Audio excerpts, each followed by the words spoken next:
dzalika min ni'matil 'uzma, fakana dzalika min ni'matil 'uzma. Wa asyhadu anna Muhammadan 'abduhu wa rasuluhu khairu man tafa bil baitil 'atiq dzakiran asma'a rabbihil husna. Allahumma salli ala sayyidina Muhammadin wa ala alihi wa ashabihi wa atba'ihi ila yaumil qiyamah. Amma ba'd, faya ayyuhan nas, usikum wa nafsi bitaqwallah, fa inna khairaz zad at-taqwa wa hiya ni'matul 'uddati li yaumil mi'ad. Para tamu Allah, jamaah haji yang dirahmati Allah Subhanahu wa taala, kaum muslimin dan kaum muslimat, dhuyufullah wa dhuyufur rahman, saudara-saudaraku yang sedang berada di tanah suci, tanah Arafah, tanah yang diimpi-impikan oleh berjuta bahkan bermiliar umat Islam di seluruh dunia. Siang ini kita ditakdirkan oleh Allah Subhanahu wa taala berkumpul di tempat yang mulia ini, tempat di mana setiap doa pasti akan dikabulkan. Siapapun yang bertobat di antara kita, Allah pasti menerimanya. Wala taqnatu min rahmatillah. Janganlah kamu berputus asa dari rahmat Allah Subhanahu wa taala. Sebanyak apapun dosa-dosa itu yang melumuri tubuhmu, insya Allah Allah Maha Pengampun, Allah Maha Penyayang dengan hamba-hambanya.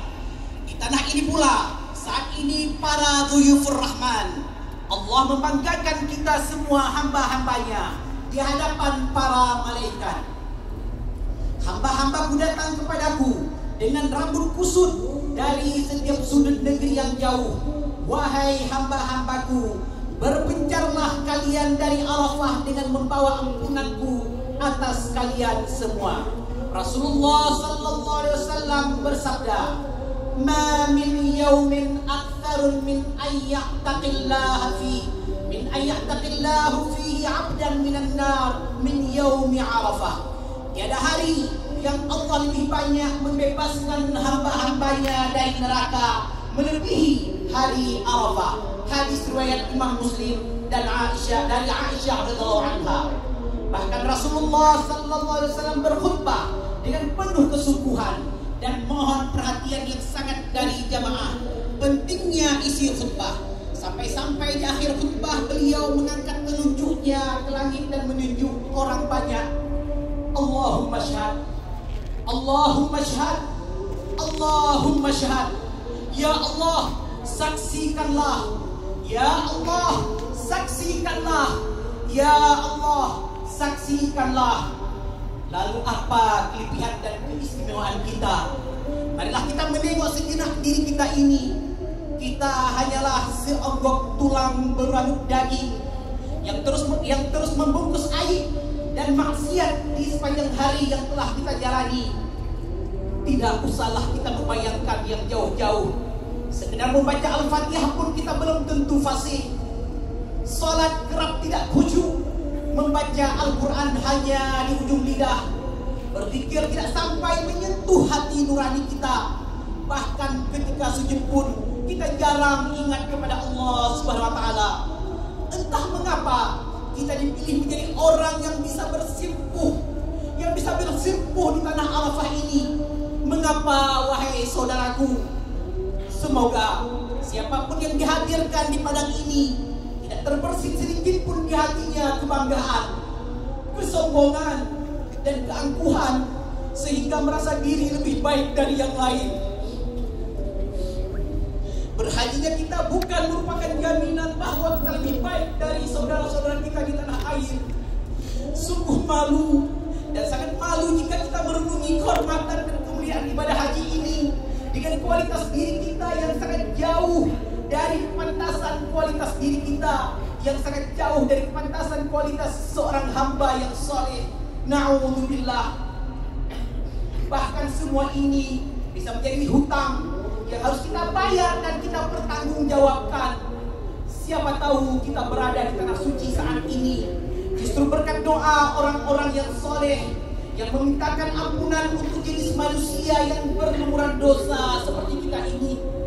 Boleh jadi ampunan yang mereka mohonkan untuk kita itulah kemudian mengantarkan kita berada di tanah suci ini.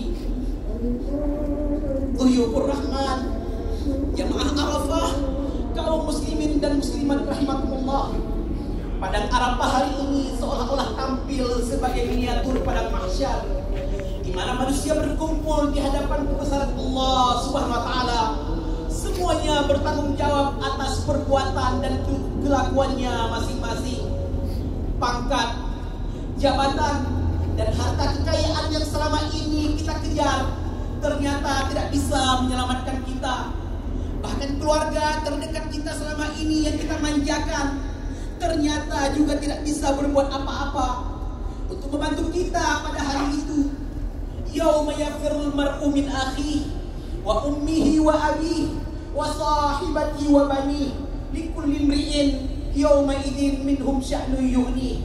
Malah tidak jarang semua itu menjadi alasan dan penyebab untuk menyiksa kita. Di padang Arafah ini kita pun telah menanggalkan atribut sosial kita. Semua jabatan dan pangkat kita lepaskan pada hari ini. Yang melekat di badan kita hanyalah 2 lembar kain putih. Kondisi seperti ini mengingatkan kita pada alam barzah. Di alam barzah nanti kita hanya ditemani kain kafan yang membungkus diri kita. Tiada yang kita harapkan dari wukuf kita saat ini. Juga ibadah haji kita secara keseluruhan kecuali terampuninya dosa-dosa kita dan terhapusnya kesalahan kita yang sudah melumuri sekujur tubuh kita. Sebab kita sadar betul apalah artinya hidup dengan lumuran aib, dengan lumuran dosa yang melekat di tubuh ini. Na'udzubillah, dosa telah membuat manusia harus kehilangan keberkahan dalam hidupnya, juga keberkahan dalam rezeki, harta, dan apa saja yang dimilikinya. Akibatnya manusia kehilangan ketenangan, juga kebahagiaan, justru di tengah-tengah genangan materi yang ditarinya. Dosa telah membuat manusia kehilangan hati nuraninya, sehingga mereka berbuat, berbicara, mendengar, dan melihat bukan lagi karena dorongan hati nurani, melainkan karena kepentingan hawa nafsunya. Dosa telah membuat manusia kehilangan kepekaan terhadap sesama. Nilai-nilai kasih sayang yang selama ini dijunjung luhurkan dalam kehidupan sesama manusia telah berubah, berganti menjadi kebencian dan permusuhan, bahkan pertikaian saling jatuh menjatuhkan. Kedengkian pun akhirnya menjadi penyakit epidemik. Senang melihat yang lain susah, dan susah melihat yang lainnya senang. Dosa telah membutakan mata hati manusia, sehingga mereka tidak lagi bisa membedakan antara yang benar dan yang salah, haram dan halal, hak dan batil. Akibatnya mereka kehilangan rasa bersalah saat berbuat salah, tiada beban saat berbuat zalim kepada sesama.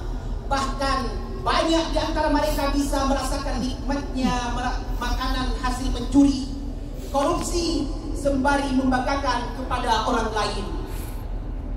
Dosa telah membuat manusia kehilangan rasa takut kepada Allah Subhanahu wa taala, juga kepada balasan buruk di akhir kelak.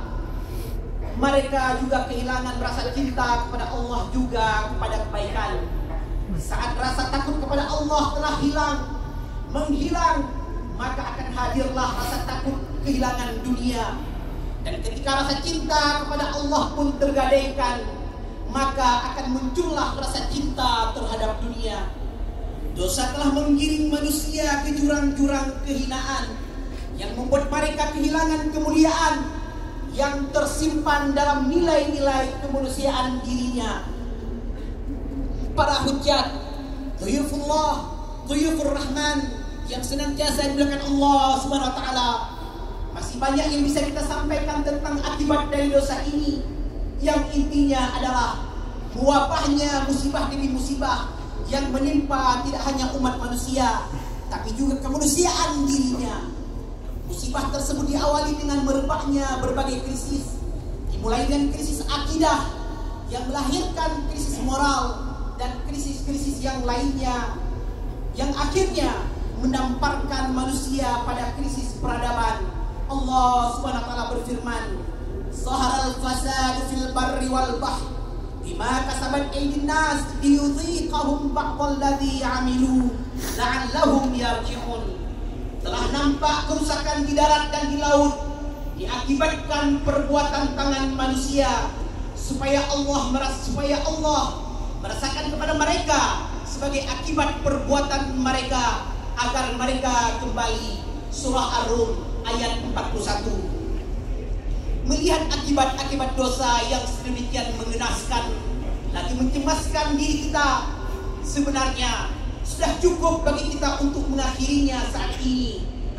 Mengakhirinya saat ini juga, dan kita hapus kelamnya masa silam dan kelabunya masa lalu dengan taubatan nasuha. Kita buka lembaran hidup baru yang syarat dengan warna putih bening yang mencerahkan lagi menenangkan hati. Tamu-tamu Allah yang senantiasa Allah rahmati, saat ini kita masih dikaruniai kesempatan hidup di dunia ini. Namun hidup saat ini hanyalah bermakna menjalani sisa umur belaka.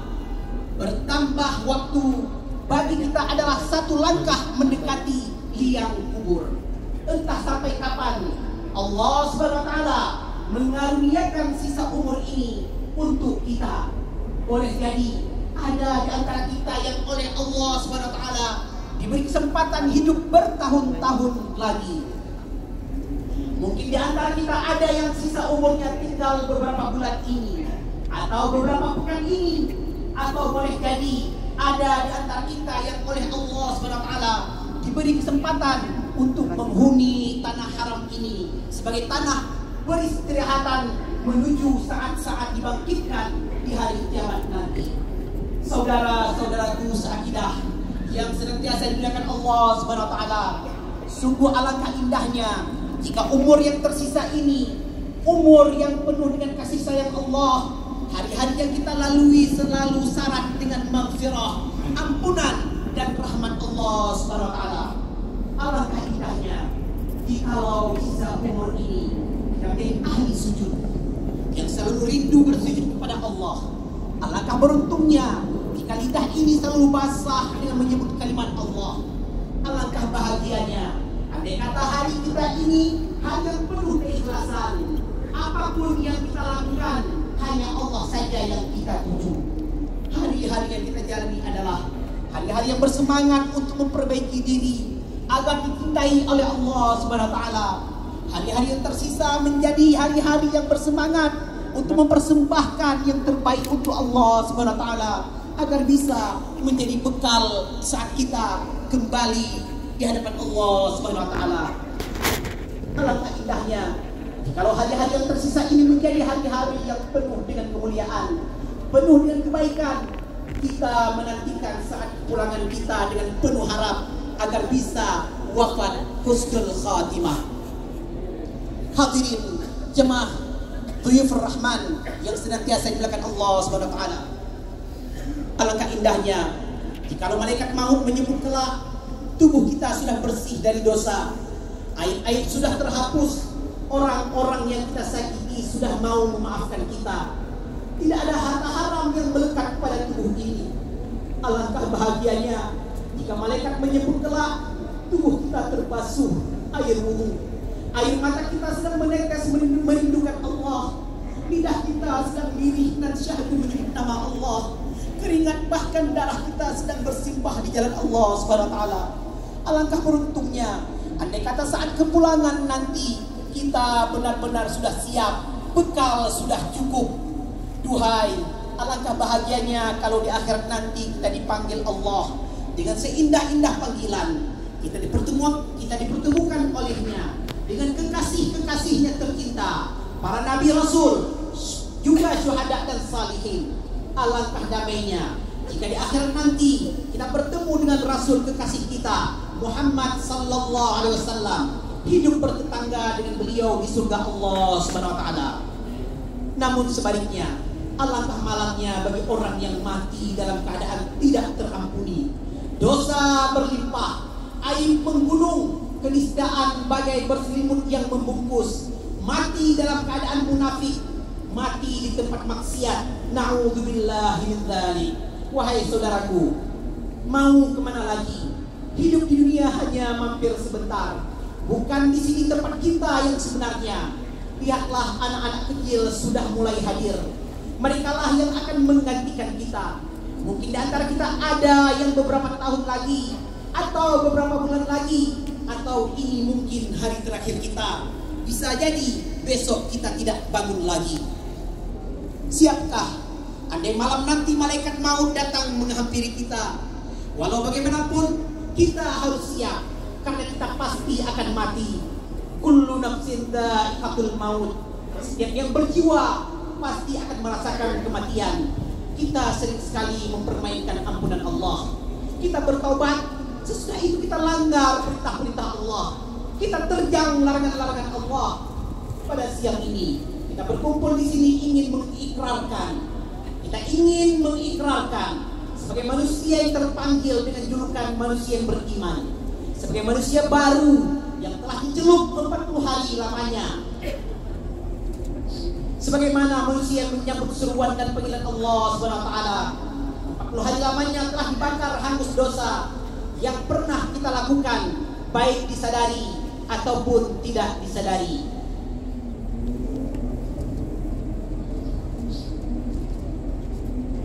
Hati kita, ya Allah, pada siang ini telah berbaur antara sedih dengan gembira.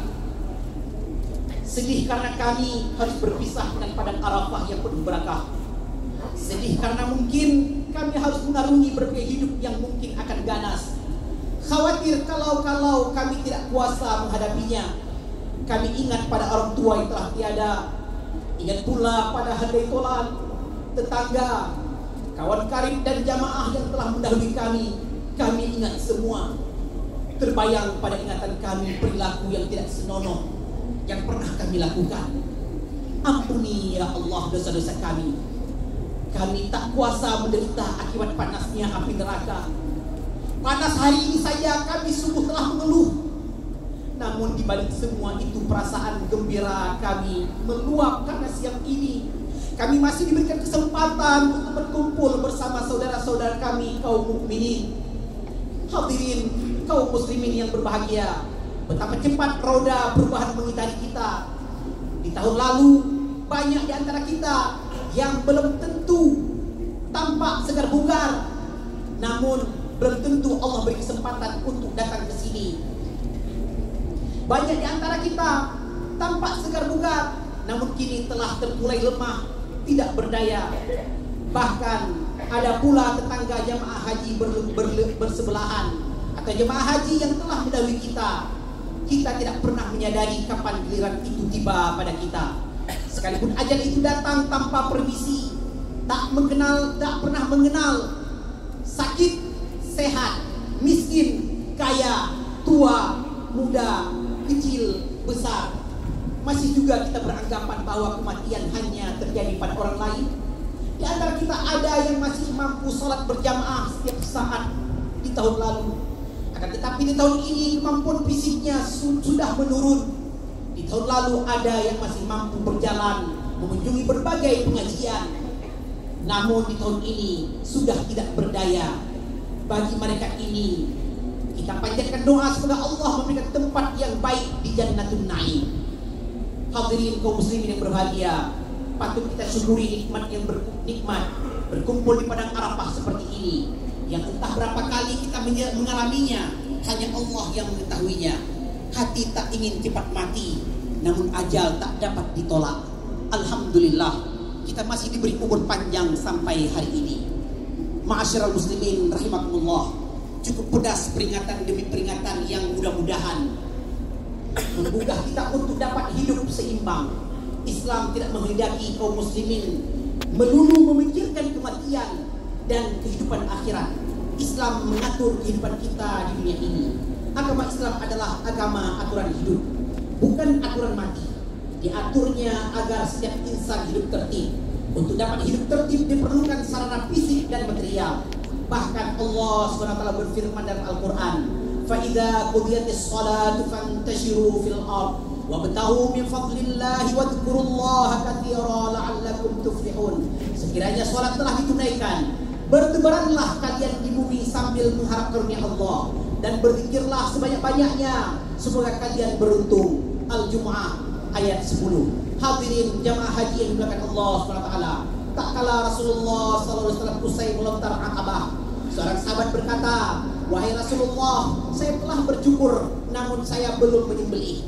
Rasulullah SAW berkata, "Lakukanlah dan tidak ada beban bagimu, tidak apa-apa." Sahabat yang lain berkata, "Saya baru melempar setelah sore." Puluhan orang bertanya, mengajukan cara berhaji yang termudah untuk mereka, dan Rasulullah SAW selalu menjawab, "La haraj." Abdullah bin Amir pernah menghitung dan tidak kurang dari 24 cara: bercukur setelah melempar, bercukur sebelum melempar, tawaf ifadah sebelum melempar, dan lain sebagainya.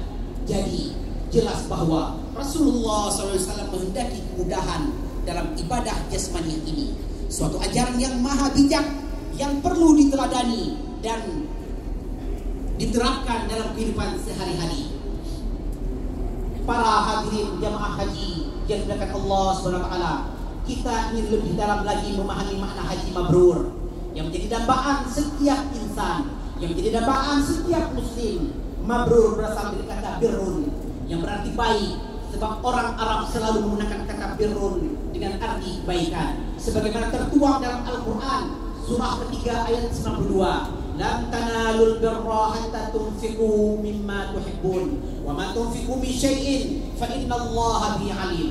Kamu sekali-sekali tidak sampai kepada kebajikan sebelum kamu menafkahkan sebahagian harta yang kamu cintai, dan apa saja yang kamu nafkahkan maka sesungguhnya Allah mengetahuinya. Al-Imran ayat 92.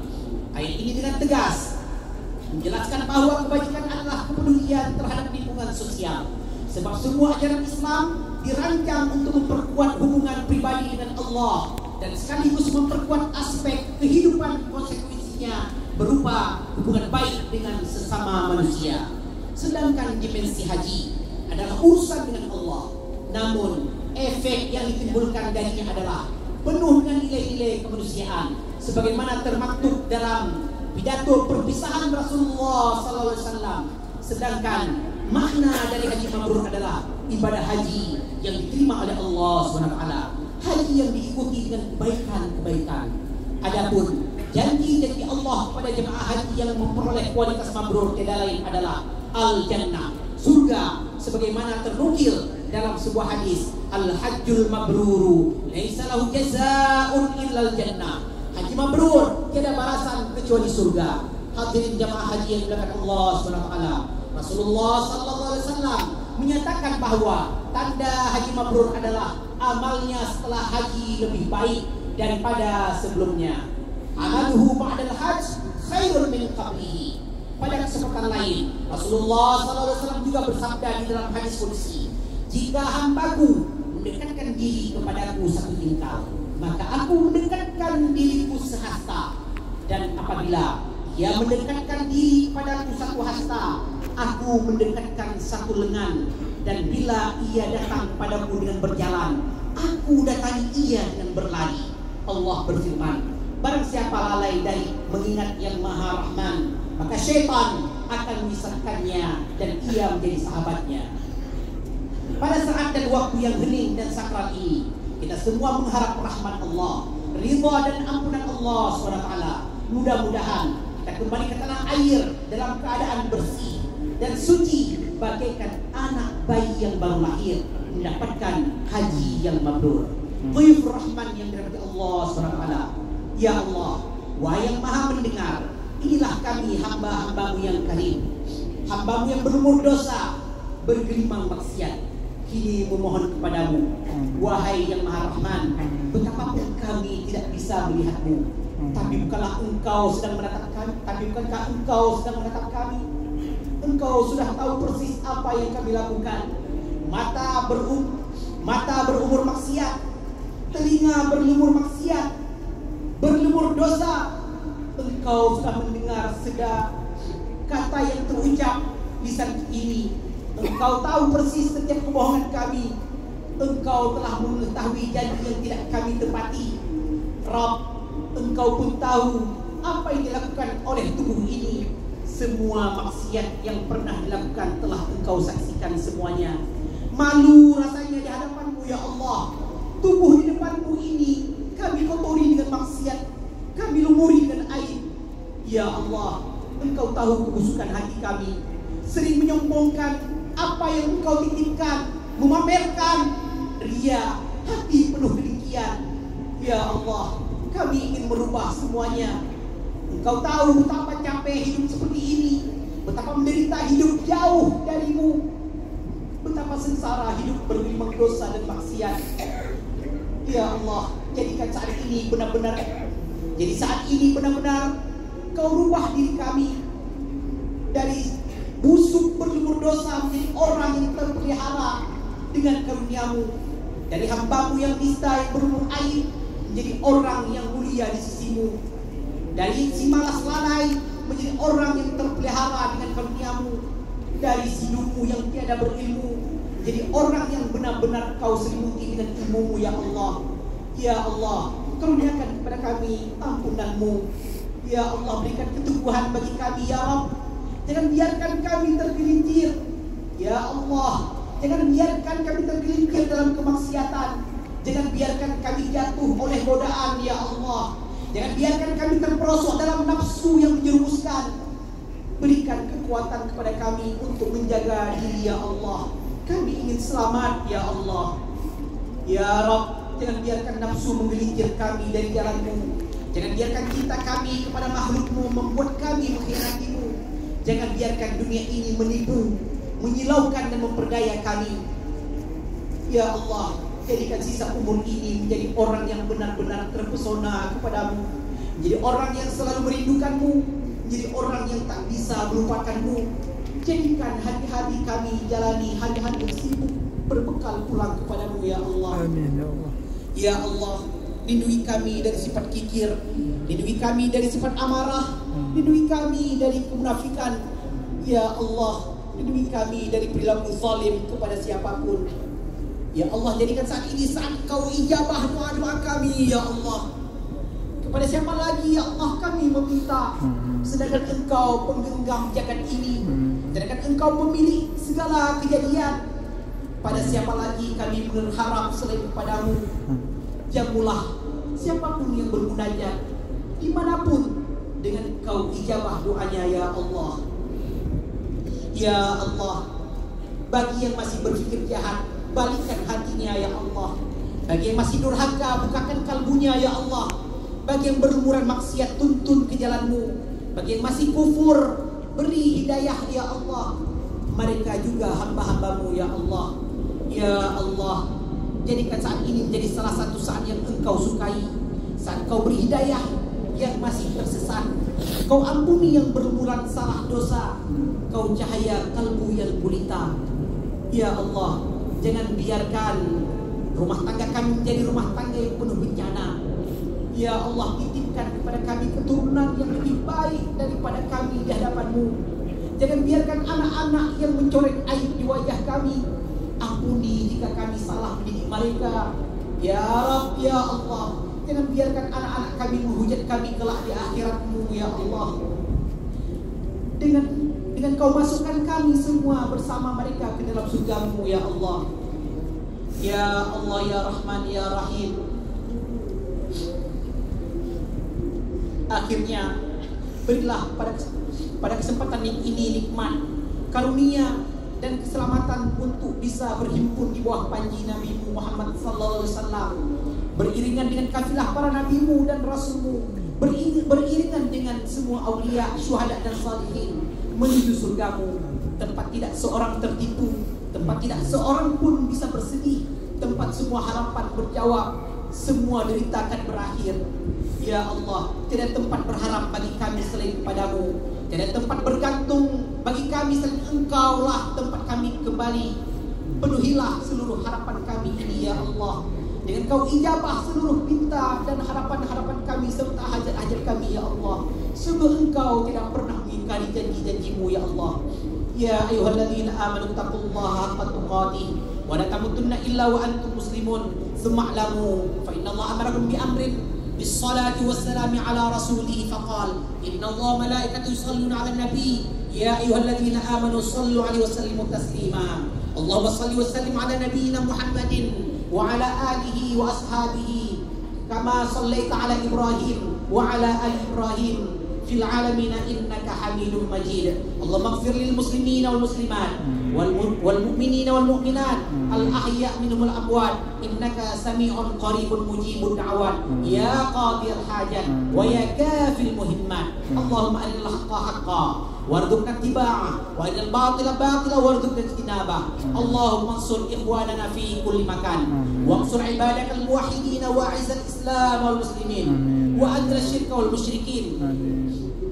Ibadallah, innallaha ya'muru bil 'adli wal ihsan wa ita'i dzil qurba wa yanha 'anil fahsya'i wal munkari wal baghi ya'idukum la'allakum tadhakkarun.